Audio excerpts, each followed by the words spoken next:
Assalamualaikum warahmatullahi wabarakatuh. Asyhadu an la ilaha illallah wa asyhadu anna Muhammadan abduhu wa rasuluh. Seorang muslim bisa terjebak pada keadaan berikut ini yang membuatnya tidak sadar bahwa itu sebetulnya adalah wujud kemurkaan Allah Subhanahu wa Ta'ala kepada dirinya.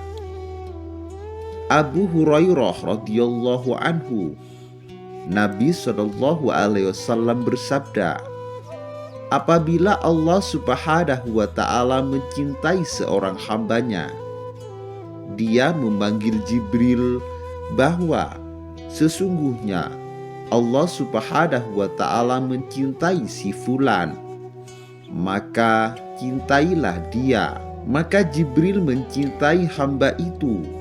Lalu Jibril berseru kepada penduduk langit, sesungguhnya Allah mencintai si fulan, maka cintailah dia.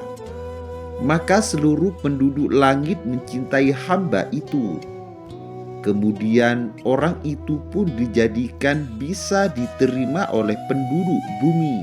Namun sebaliknya, jika dia membenci seorang hamba, dia memanggil Jibril dan berkata bahwa Allah Subhanahu wa Ta'ala membenci hamba tersebut.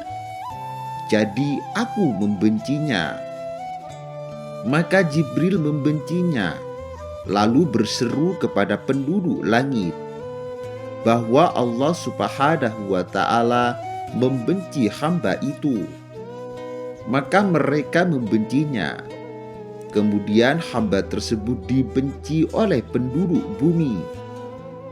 Sahabat beriman yang dirahmati Allah Subhanahu wa Ta'ala, berikut ini dua tanda orang yang pasti mendapat murka Allah di dunia maupun di akhirat.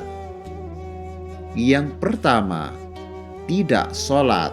Hamba tersebut lalai dalam melaksanakan sholat wajib, tidak menjaganya, melaksanakannya, dan menyepelekannya, seakan-akan sholat bukan perintah Allah.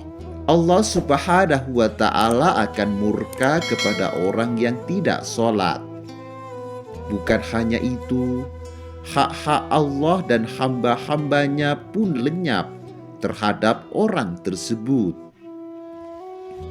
Yang kedua, durhaka kepada orang tua. Durhaka kepada orang tua termasuk dalam kategori dosa besar. Tidak hanya ancaman di akhirat, hukuman durhaka kepada orang tua bisa saja dipercepat oleh Allah Subhanahu wa Ta'ala di dunia.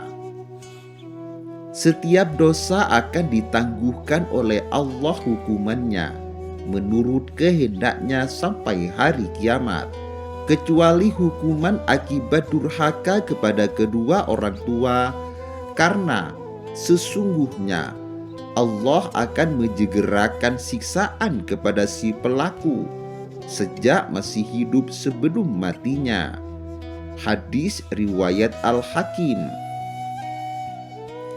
Ada salah seorang sahabat pernah bertanya kepada Rasulullah Shallallahu Alaihi Wasallam, apakah ukuran durhaka kepada orang tua? Rasulullah Shallallahu Alaihi Wasallam bersabda, ketika mereka menyuruh ia tidak mematuhi mereka, ketika mereka meminta ia tidak memberi mereka, jika memandang ia tidak hormat kepada mereka sebagaimana hak yang telah diwajibkan bagi mereka. Hadis riwayat Mustadrak Al-Wasail.